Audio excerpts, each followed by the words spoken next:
You're listening to WCOM LP 103.5 FM Carborough and Chapel Hill.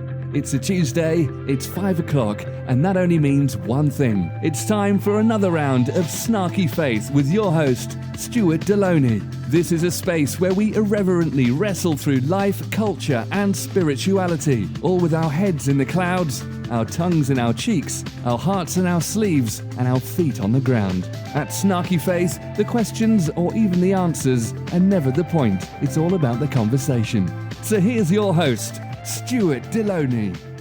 Well, good afternoon and welcome to another round of Snarky Faith Radio. I'm your host, Stuart Deloney, and joining me, as always, is my trusty co-host, Ben Triplett. Ben, I have a question for you. Okay. The Olympics. Why? I ask that same question sometimes. I don't know. Kelly's a swimmer. She is born in a pool. I don't know if she literally was born in a pool, but swimming is in her blood. She loves it, and kind of you talk a lot about how, your kids' love of things kind of makes you love it a little more. That's how it's been with me in swimming. Can I vent for just a second? Oh, vent away.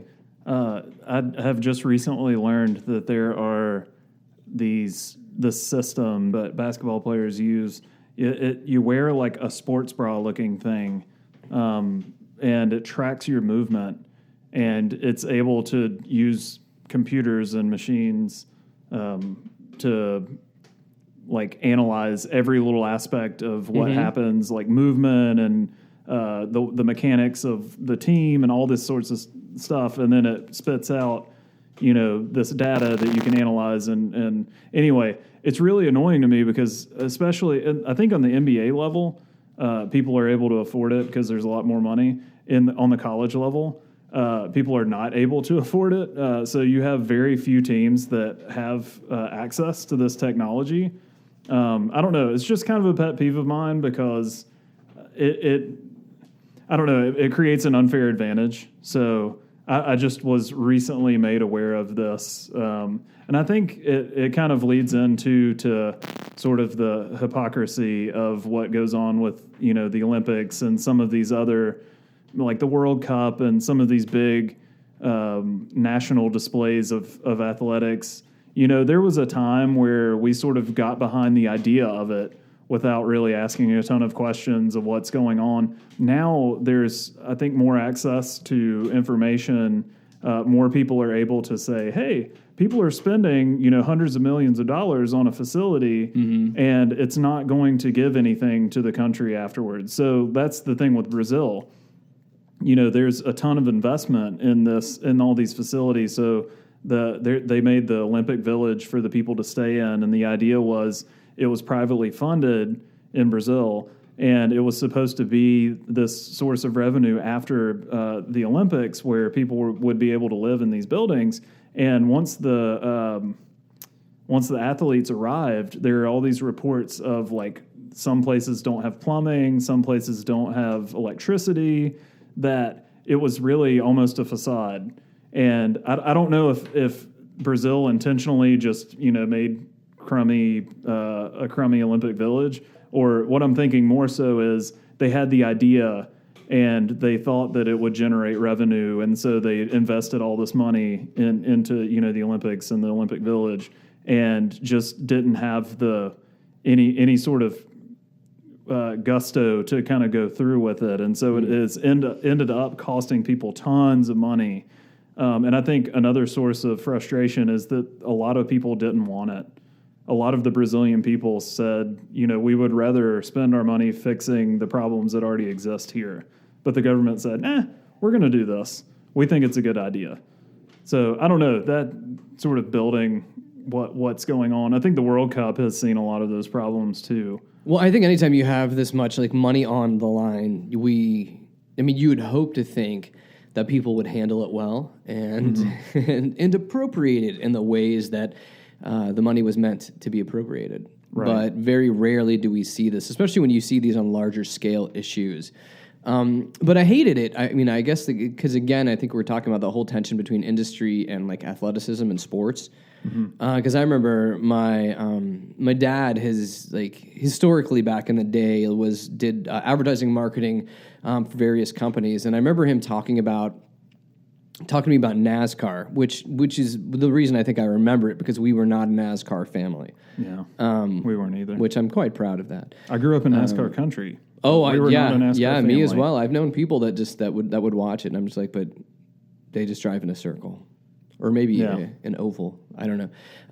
But one thing I remember that he had told me that he was working for a company, and they were going to be a sponsor of a NASCAR car.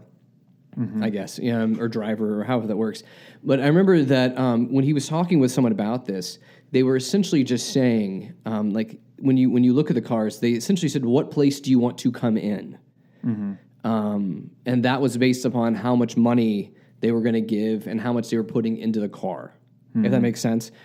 So, I mean, again, it's kind of like the whole thing behind the Yankees. The reason that they are competitive year after year is because they spend more money than everybody else. Right. Like, you compare the Yankees to, like, what is it, like the Pittsburgh Pirates or whatever. You have, like, these hugely different amounts of money that they're spending, but they still compete against each other like they're on the same playing field.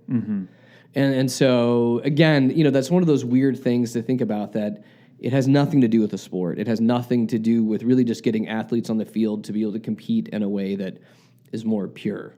Yeah, and especially on these like national levels of Olympics and World Cup, there are these like displays of nationalism, which I think 20 years ago, maybe it's just because I was in my teens, but it felt more real. Like you wanted to beat Russia in hockey, or you wanted to beat, I didn't understand soccer well enough, but I'm sure a lot of people wanted to beat Brazil in soccer.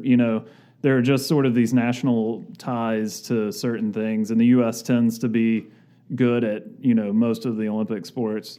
But yeah, it kind of getting behind it, seeing, there's a huge expense to a lot of countries funding. They build these coliseums for just for the games, and then afterwards they're just kind of there. Yeah. And whether or not that's actually a good idea, like why are we doing this? Yeah, I mean, and again, like, I mean, I don't even know how this works. So again, I think we've jumped into a topic where I don't have an answer, which a simple Google search probably could have told me the answer. But I mean, I'm assuming each of these countries is having to pay X amount of dollars. Yeah. To be able to compete in this, you bid on having the games. Yeah, you bid on having the games, but even like, how does this whole thing fund over? You know what I mean? Like, I don't know, but I know that Rio specifically has had to ask for some sort of federal grant just to have their opening ceremony, because they ran out of money. Yeah.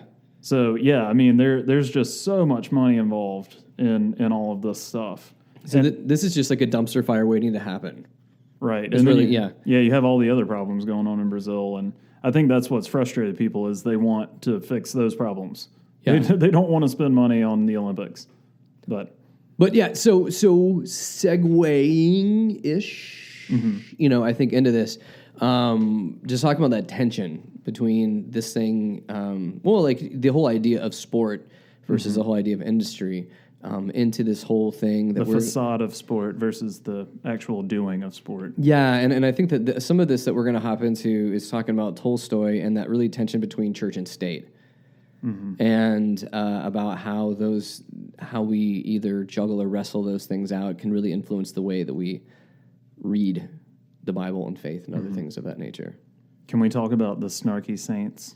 Yes. Segment? Let's do that. Yeah. Like why we're talking about Tolstoy at all? I think I will give you the floor. We just had a brainchild, an idea that we would talk about what we're calling, or who we were calling, Snarky Saints, which are people throughout history that probably would not be sainted, or they have had very troubling ideas, but actually I think contribute a lot to just different perspectives of Christianity, because that's one thing we really want to do on this show. Probably the main thrust of Snarky Faith is to show that there are other perspectives of Christianity in the United States rather than sort of these corporate, just the things that we ran on a lot, that there are other perspectives of Christianity. And, these are some of the people that have influenced Stuart and myself, in the ways that we're able to kind of see around or see Christianity in a different light. Amen. Preach it. So bring it. Tolstoy's one. Tolstoy is one of our snarky saints. Yeah. I wish we had some sort of like, I know. I was thinking we need to have a little like Snarky Saint sound effect. I will something. I will write that down. Yeah. And probably lose it. and then remember that I should have done it the next time we have our next snarky saint. Yeah. That's my MO. So Ben, let me ask you just a general intro question then with our newly sainted Tolstoy. Why is he a snarky saint? Well, which I know is going to encompass the entire conversation we're having today, but yeah. Give us a little intro. I just think he's interesting because he is one of the earlier voices for Christian pacifism. Pacifism has been an idea in the church for millennia, but I think kind of our modern there is a modern voice in the church on sort of radical pacifism and what that means, especially when contrasted with the idea of the state church. And we talk a lot about how the religious right has really latched onto this idea that our faith is tied to our politics and our voting. And there is a pushback against that, especially in the last 20 or 30 years, that being a Christian actually means not supporting military, not supporting sort of state religion. These are some of the people are from the evangelical church that are supporting this sort of new radical pacifism. And Tolstoy, I think, is one of the progenitors in the modern era of seeing kind of the ickiness of the church and state being together, being in bed together. So and another thing, I guess, to throw in there is that he's a really good writer, in my opinion. Yeah, he's written. That's an understatement. Very eloquent, nuanced books about his ideas. So that's he's not just a Joe Schmo on the street that said, "Hey, pacifism." Not that would be a bad thing, but it just makes it a little more interesting when you write a 1,000-page novel about the nuances of how the government can sort of control people in one direction or another. Wait, the government controls one direction? Oh. Are they state sponsored? Is that BBC Possibly. sponsored, maybe? Wait, they're from Australia, right? I'm pretty sure they're British. Are they British? Okay. Yeah. Well, I just, I guess, confirmed that I'm not a One Direction fan. Oh, I think you were just using that. You were like playing dumb. Like, what? Where are they from? Yeah. No. Because I've been to your house, and you do have a Harry Styles poster over your bed. And so he tells you good night. Oh, my goodness. Yeah. You did make fun of me for watching Fuller House. Or, no, Girl Meets World. No, I didn't make fun of you for that. I mean, because I've watched Fuller House. Yeah. I mean, I don't know that I was better off after watching it, but, I mean, it just was. Yeah, it just happened. Yeah. You don't know how it happened, but it happened.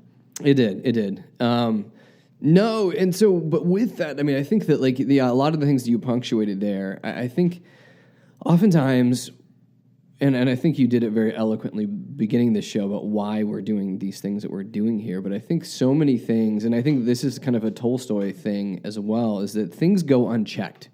Like a lot of times whether it be within the Christian faith, or really just in everyday lives, I think a lot of times there's this tendency to just accept things for the way they are, and just continue to just walk through life in that manner and not necessarily challenge the powers that be, challenge the prevailing wisdom of the time or the thought processes or the doctrine or the dogma, of kind of whatever institution is hovering over you. And I think that's it's a huge thing when we especially begin to, I mean, we're mired in, I'm so tired of it. We're mired in this whole political season that hopefully will be done.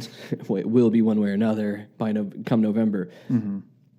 But the hard thing is I feel like I'm already tired of it, and it has only just begun to ramp up. Yeah. And we have much more of this. But beginning to look at this, that, I know that if anyone's listened to the show for any period of time, would not be surprised that we're railing against the moral majority, the religious right, all that kind of other stuff. But I think it's not simply we're using them as a punching bag, but I would say a lot of how they have blended Christianity and politics and really attached it in a nationalistic sense. I mean, it makes me sick. Like, it makes me kind of sick, and I don't know, it's like the faith part of me wants to throw up when I think about how far things have been moved off the trail.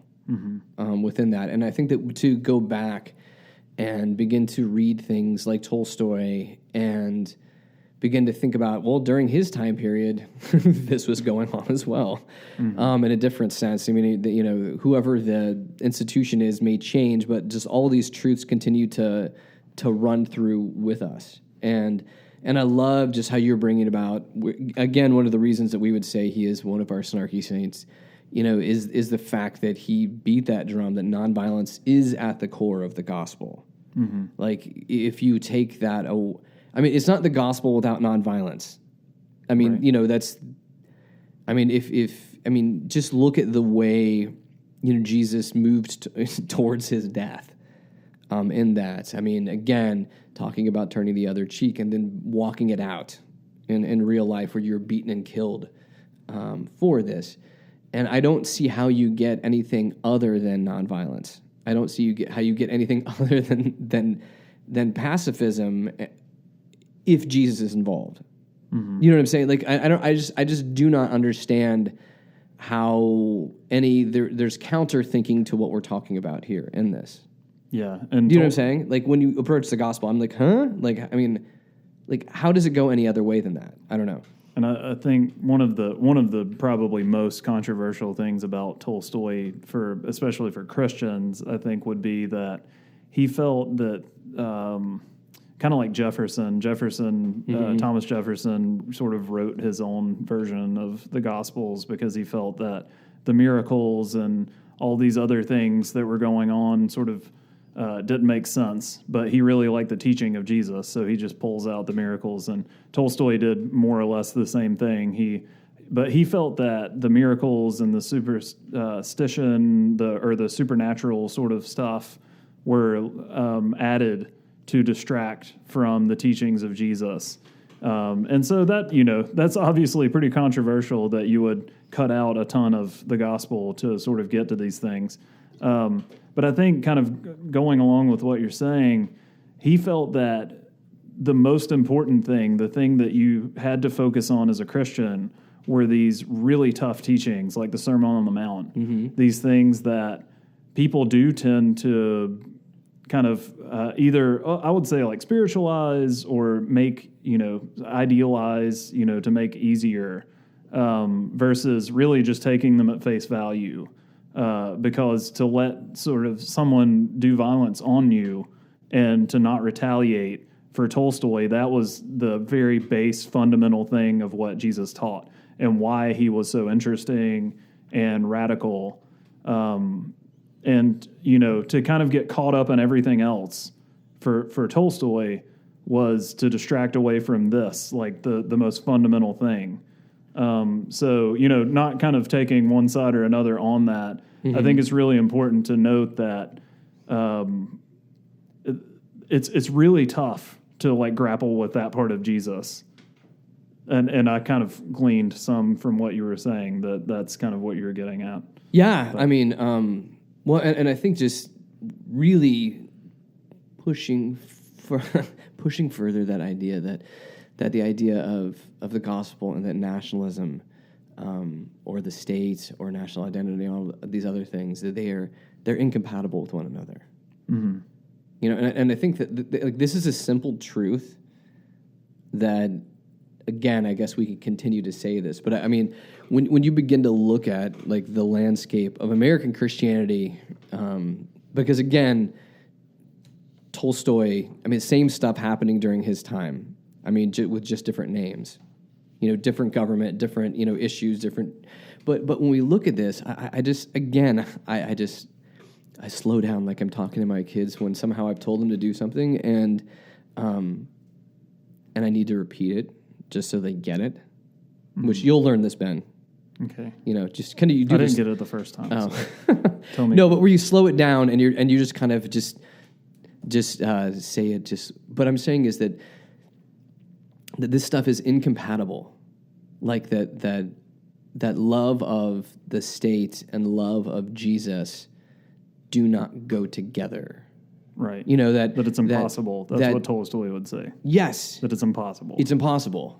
And so this idea that somehow that they can be grafted together, which is what we've seen, you know, we've done other shows that you can catch if you could just go to our website, you know, on really the rise and fall of the religious right and other things of that nature.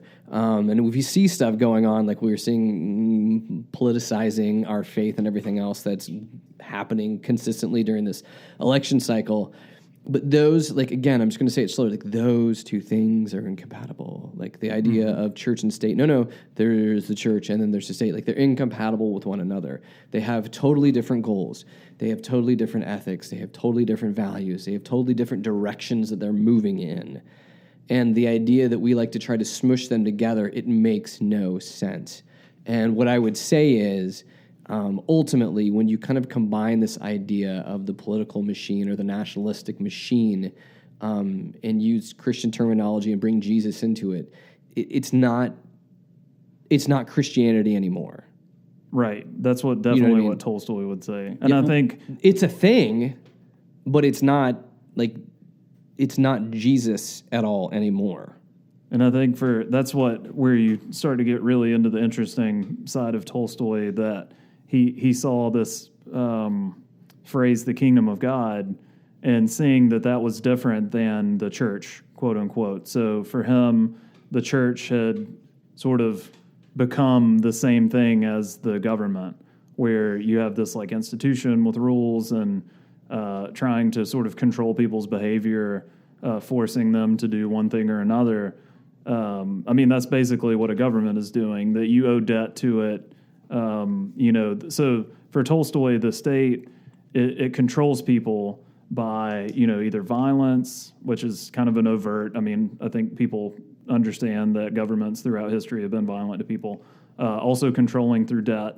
So I think in his time, and especially before then, you had taxes, owed to the state. Mm-hmm. I think in our country, I mean, we do have taxes. I would say it gets even more murky with debt and credit, and that whole idea that people don't feel like they belong to they're not full adults and citizens because they don't have like car debt or house debt and things. Yeah. I mean, it's very insidious. So there are taxes, but then there's like debt and credit and things like that. And just being able to sort of manipulate or control the way that people like gather and identify, and through different means. So for Tolstoy, that's not the kingdom of God. Like, the kingdom of God is not a system of control and sort of violence and forcing people to be one way or another. It's like a lifestyle, a way of living of sort of non-resistance to the control and the force and the violence that comes on people. And for him, and I mean, people might completely reject this and say this is pie in the sky thinking, but to Tolstoy, to be a Christian meant that you have this sort of radical hope that by being nonviolent and by being non-resistant to those sorts of things that exist out there that look like government and institutional control and that sort of stuff, that over time that it would change people, that the non-resistance to violence eventually would change violent people into nonviolent people. Which is, I mean, that's extremely radical. I know that a lot of people hear it and just think it's silly, but he believed that was the very heart, fundamental essence of Christianity. Well, and I would agree with him in that factor. And I think most of the time when we see this happening in the world, people give up too quickly. Mm-hmm. If that makes sense. You know what I mean? In order to be able to see change happen, especially when it comes into to seeing change through nonviolent means. And again, like what I just kind of, I love how you're saying this, that especially when you begin to like look at the way the world works, right? if you're comparing, institutions and governments and things of that nature, I mean, really, their whole goal is to amass power or influence or wealth or something of that nature. And when you begin to look at the way the kingdom of God is meant to be through the way Jesus talked about it, it's absolutely opposite and counter to that. Because if I'm going to amass power or wealth, for me to get more of those things, it means someone must go without. Mm-hmm. And I know this is a very simple point that I'm, for me to get more, it means you have to have less. I think a lot of times we tend to sort of skip that part. Yeah, but if you look at the wealth structure, look at how the stock market works, look at those that, again, we talk about like the 1%ers and everything else like that too. I mean, and again, we always get back to politics in this, but the idea that there's a shrinking middle class, that the lower class is growing, not lower class. I mean, what's a better way for me to say I'm lower class. Yeah, well, I am too. But the rich get richer, the poor get poorer, and that kind of is just the way the world works, and it's always worked in that way. And any kind of thing that is, anytime that you are part of that system, means that you're not part of God's kingdom. In that. And again, I'm not doing this like you're not going to heaven, all this kind of, but I'm just saying is it's a system that is absolutely counter in thought and in deed from really just the values that Jesus is laying forth, which again, I think the values and the ethics of this kingdom are what Tolstoy grabbed onto.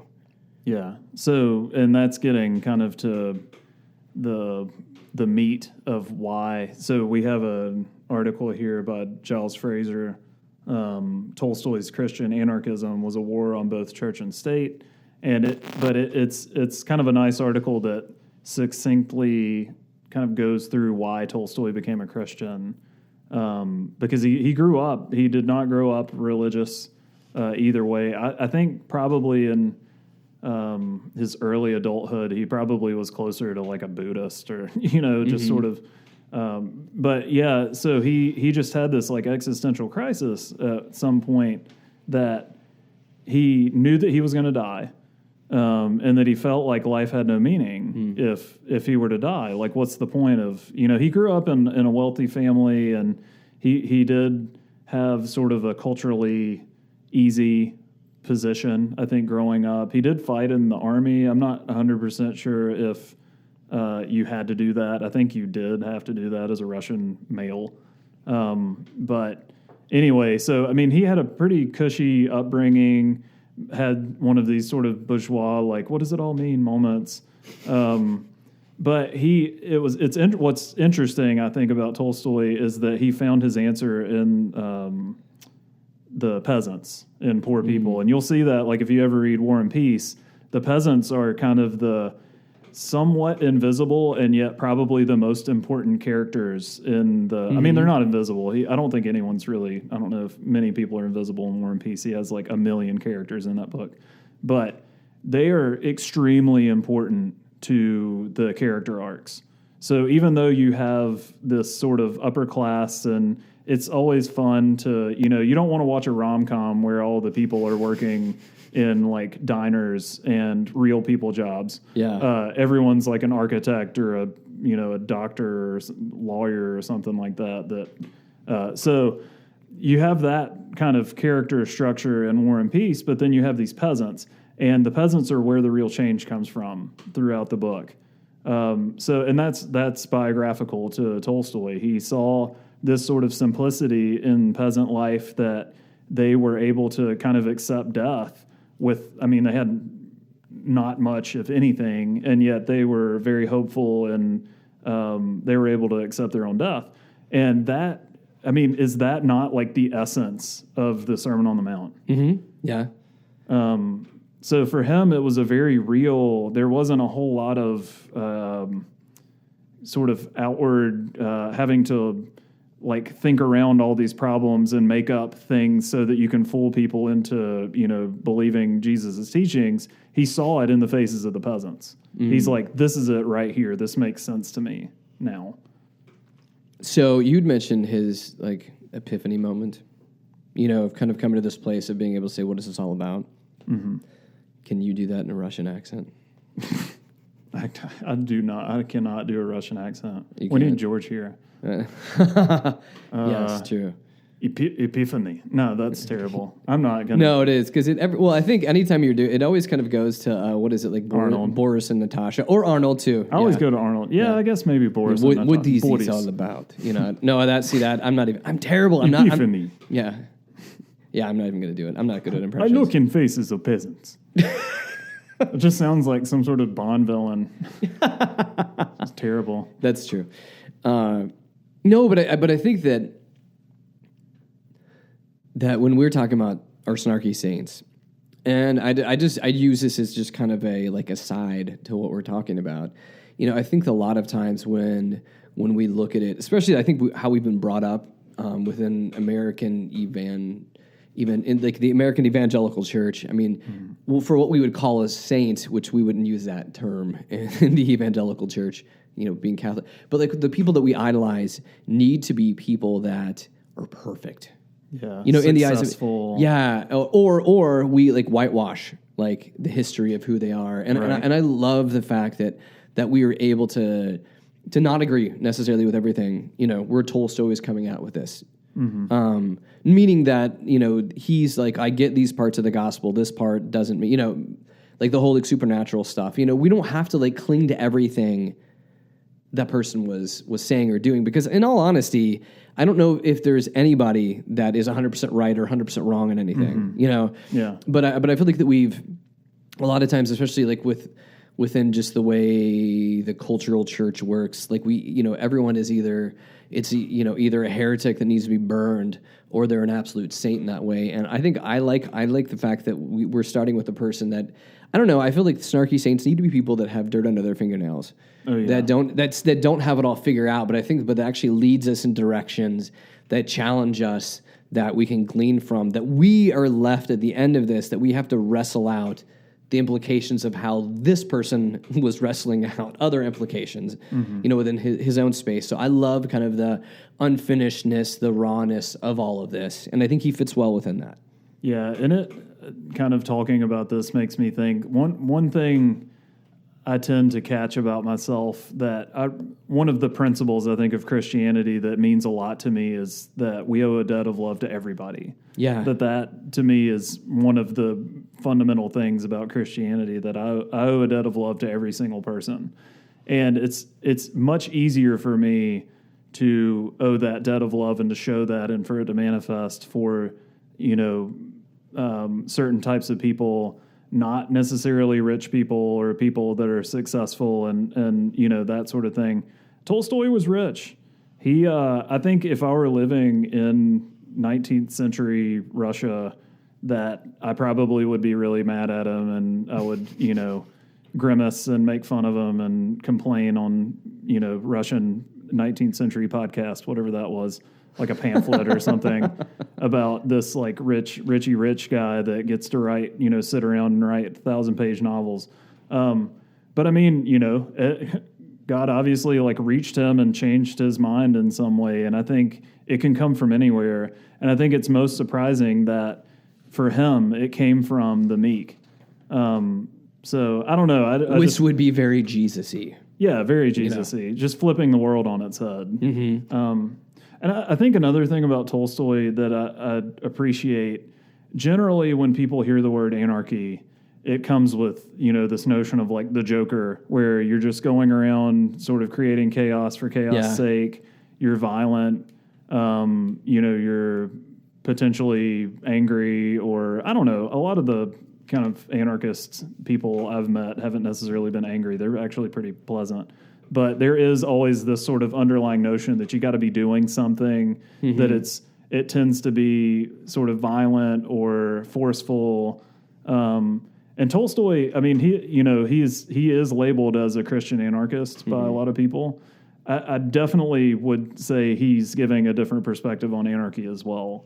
That you would never be violent. That's the essence of what he's doing, is to not be violent. So in this, and this is kind of right in your wheelhouse, I feel like, whatever, like, I don't know, your passion sack, if there's such a thing. Yeah. My servants' quarters. In your servants' quarters. No, but I mean, in this, Tolstoy would say that the gospel implies anarchism. Yes, absolutely. Okay. How so, Ben? I know this is one of your passion areas. Well, it's just, and I kind of hope at the end of these things that we'll be able to sort of summarize why, what these people have meant to us in little, maybe palatable bites. But I guess one of the big things about sort of the Christian anarchists that have influenced me, and Tolstoy definitely, this is one of the thrusts of his thought, is that people are so easily duped by these kind of like big ideological structures like government. It's not that, I am a healthcare worker. Government is helping to pay my salary. So it's not that these things aren't out there and working and functioning. For Tolstoy, I think the danger is that people come to rely on them as sort of the structure or the thing that like gives them credibility, that gives them identity as a person. And it's very dangerous. Sort of the obvious thing that everyone goes to is that, in a fascist sort of government, there's an overt control over people, and then you get like Nazi Germany or something like that. Mm-hmm. Hopefully, most people would agree that that's not cool, that's not a good thing. I think the scary part about government, and especially not just government, I keep saying government, but the idea of government, is that it can control in a very insidious way. And we talk about that a lot on the show, that, for example, I think in the media right now, and I'm not taking sides one way or the other, but I think it's very easy to take shots at the political right. I think that the political right is becoming a very archaic sort of thing that belongs to an older generation. And the generation that does tend to use media, at least this is in my experience, definitely, that it's very easy to criticize because we tend to align with the left. So the scary thing, or the sort of insidious thing about that, is you're still aligning with the left. You're still not necessarily thinking for yourself. You're letting someone else do your thinking for you. And for Tolstoy, that's the wrong way to be, because you're still being controlled. You're still sort of letting yourself be a part of this thing that's telling you how to act, that has been around for millennia, and that Jesus was trying to sort of offer an exit door from, if that makes sense. Yeah, absolutely. So I think it's more about the ideas that like float over people's heads and that they just so easily subscribe to without really ever thinking, like, why am I doing this? Well, and in this, the article that we were going through with by Fraser, I love how he summarizes up a lot of stuff. And I think that in many ways we could spend a whole other part of the show just talking through what that looks like. But he said here in the article, it says, Tolstoy reminds us that to be a Christian is to be a fool and a social outcast, that everyone who wishes to follow Christ has to be prepared to die as an enemy of the state, nailed to the cross. It's a little bit more than a few verses of shine, Jesus shine on a Sunday morning. And I think that summarizes up a lot of what we're getting at here, within that. I think that one of the things that you talked about, us being able to talk about why we do the things that we do here on the show and what we like to rail against within that, I think that you're absolutely right, Ben, how you were talking about that it's not simply just walking away from one political party or one political side to move to the other one. It's the idea of walking away from it altogether. Mm-hmm. And that's very different, not just saying because I think that, if during this election cycle, if the fact that all of this is corrupt and really has nothing to do with us, I feel like this has been a resounding cycle for president that tells us that ultimately we don't matter. We are fooled into thinking that we matter, but really it's about people amassing power. We've seen how, with all the DNC email leaks, about how that whole the Democratic Party was totally slanted against Sanders the whole time. And then you also look at how like the Republicans and Trump are kind of imploding on themselves right now. But again, it has nothing to do with us as a people. It has nothing to do with it. I mean, we like to get I mean, because this ends up almost being like, you know, sports rivalries, kind of where we're at right now. We all think that we're a part of it, but we're not the people on the field. Right. And we're the people that pay to go to see those sports and pay money and pay to like buy jerseys and paraphernalia. We waste our time sitting and watching those on TV, and we're advertised to, when in reality we have nothing to do with the whole process. You know what I mean? And I feel like within politics, and I think a lot of what Tolstoy is getting at within this is it's a corrupt system, and that doesn't really give a rip about us, the people. And for us to align ourselves with that, it's foolishness. And I mean, one of the things too, and I go back to more and more, I think one of the purposes of even having this show, and I liked you using the word insidious. But one of the things we talk about is honestly, and I want to say this, as much as we speak about government, I think there's an insidious nature to the American church within this. Say more. And well, you know, I think that, you know, it's easy for us to talk about the church versus the state, that they're incompatible. You know, I think that makes sense. But I also think when we look at the institutional church and we look at how it looks simply like every other business out there, that in the goals, and I mean, if you think about this, if you look at the goals of any business, it's to make money, it's to grow, it's to amass more power, it's to make more money, and then it's also to drive down the competition. Essentially, that's the way church is today too, right? I mean, we see these huge mega churches that go into areas, squash out smaller churches. They grow, they amass power. The pastors get bigger platforms and find varying other ways to make money because, again, they're starting a brand, right? And getting followers behind all of this nature because, again, we're still working in those corrupt systems where it's simply about getting power, getting wealth, and things of that nature. And so one of my... And I'll say this pretty strongly. I mean, I feel like most, and I'm not saying everywhere, but most of the American church, the way that it has evolved into, I feel like, I mean, again, this is some of us, you know, how we're bouncing off of talking about anarchy and anarchism within all of this. I feel like the institution of the church has become something that is corrupt. I feel like it's something that says it does one thing and says it's about Jesus and says it's about changing lives, but really it's about self-preservation of the organization, the institution, and the system that we're doing. To kind of piggyback on that, I think sort of an example would be, you know, whereas I think people are sort of duped into supporting like a political party or a political like person, that in churches, it's not that people get up. I mean, some people actually do get up in front of congregations and say, we're going to make money. I think more often than not, you get up in front of the church and you say, this is what we could do. If we just had this money, think about what we could do. Think about how many people we could reach. And they'll give like concrete examples that seem, you know, great. Like we could go buy a house for someone, or we could give cars away to people. I mean, what that, you know, and again, not addressing every specific instance, but what that does is it reiterates the system that already exists, that people are able to sort of buy into our economic system of capitalism, that giving a car to someone or giving a house to someone will somehow make them a better person. You know, I know that there are like food pantries that are created in churches and things like that to help people, but I think a lot of times when you start looking at those bigger... you know, we're going to buy a jet for me so that I can fly to places and give inspirational speeches. I mean, that is a little more obvious thing for people to become sick at. But I think that, you know, getting back to that sort of being duped into buying into the system, that a megachurch will say, you know, we can do this, this, and this if we amass this amount of money. You know, we can go and build like some sort of building in a different country for people.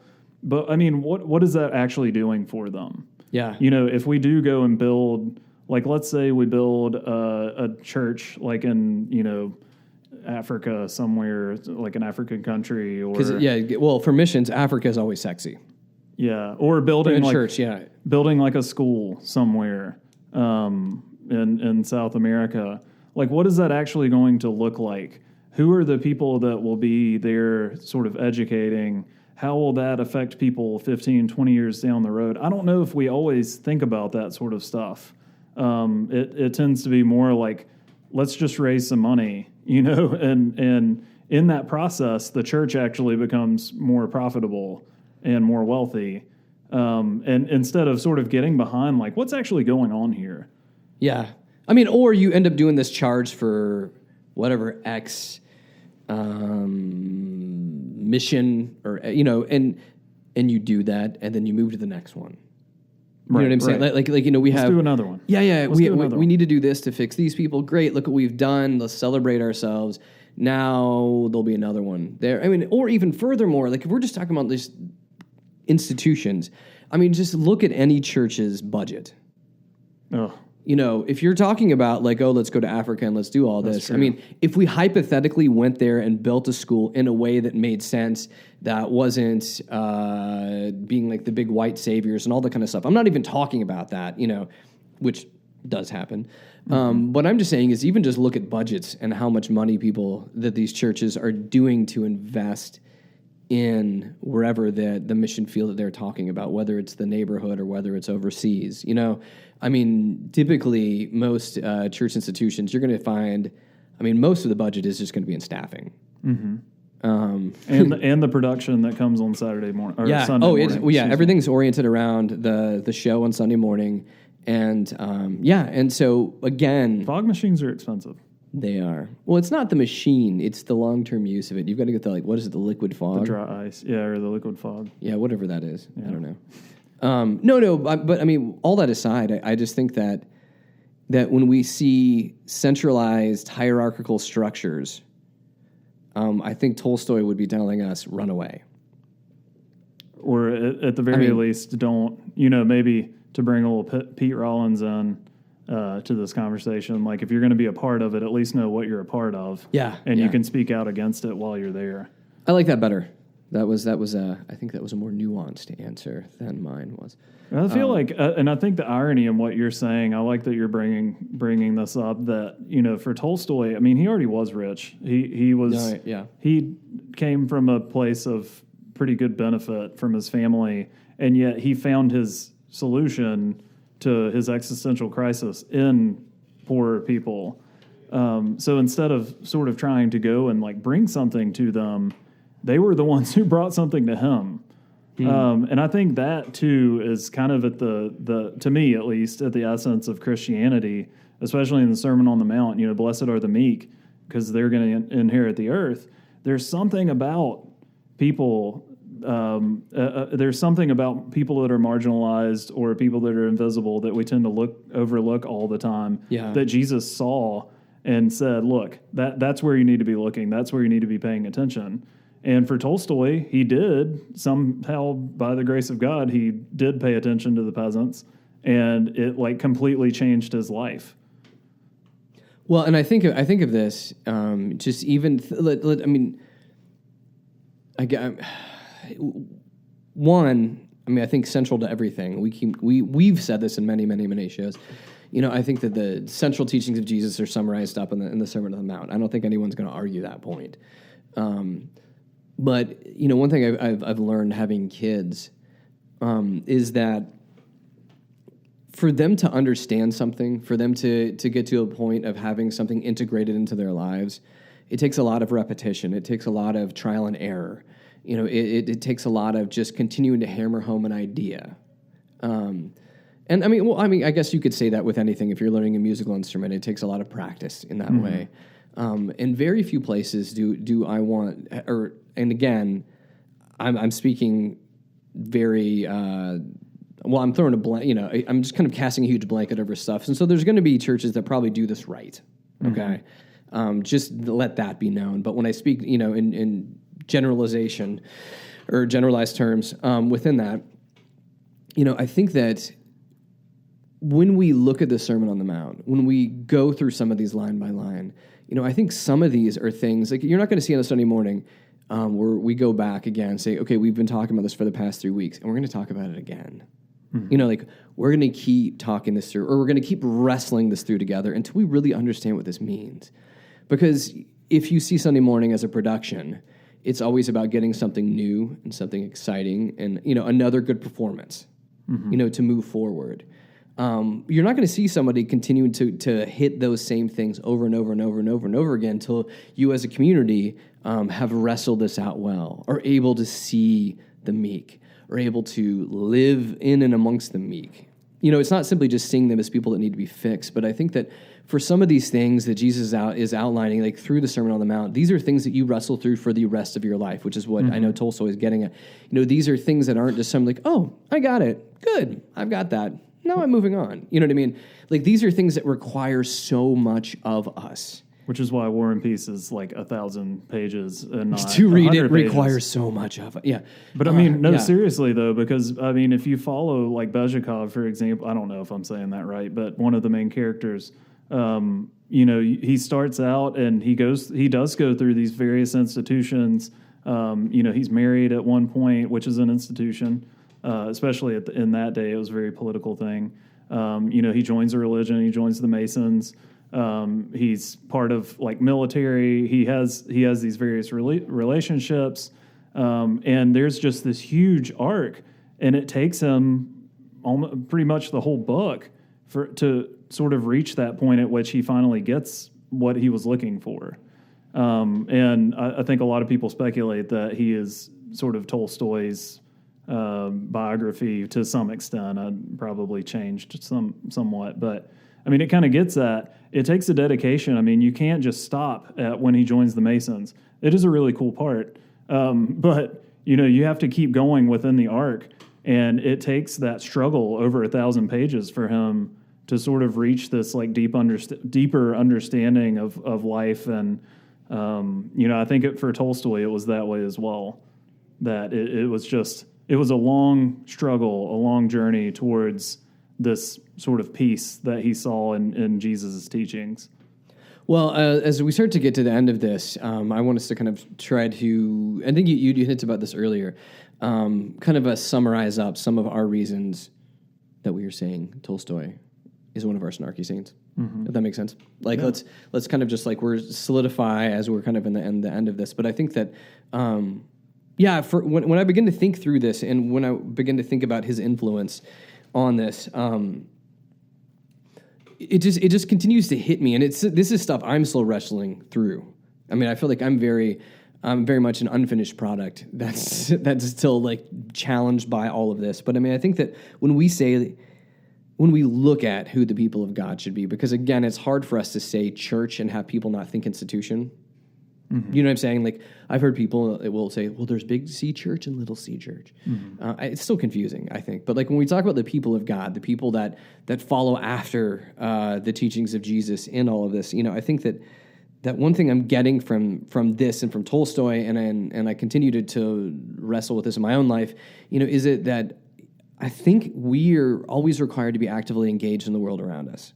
You know, I think that we are called to always be thinking. I think that we're called to challenge the prevailing powers that exists.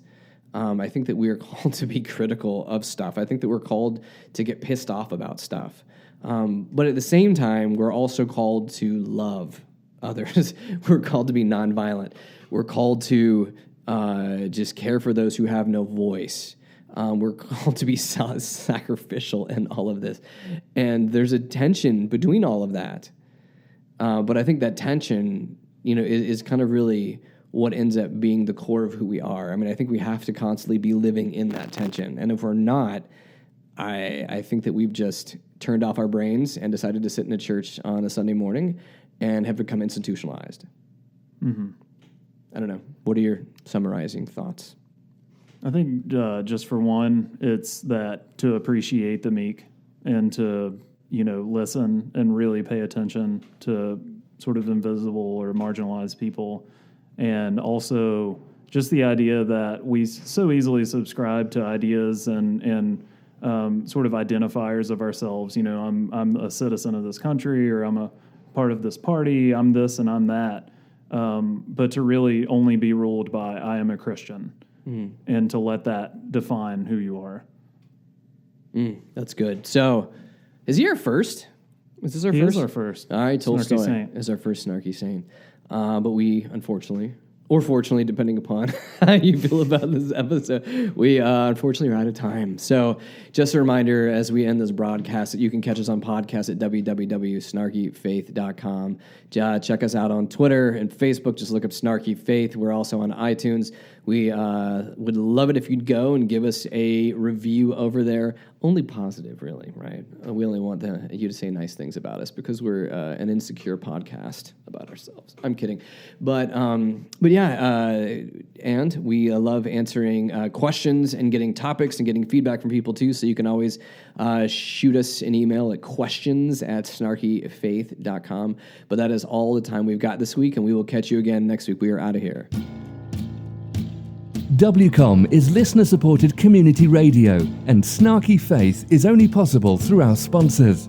Aqueduct Conference Centre was established in 1978 as a peaceful destination for small group meetings, special events, conferences, retreats, and weddings. For more information, go to www.aqueductcc.com. We are also sponsored by Lumen. Lumen, a spiritual community of seekers, sojourners, question askers, doubters, and skeptics, is a collective of fellow travelers that embrace the truth that all life is sacred, hope is real, and tomorrow can be better than today. All are welcome. You can find more information at www.lumencommunities.com.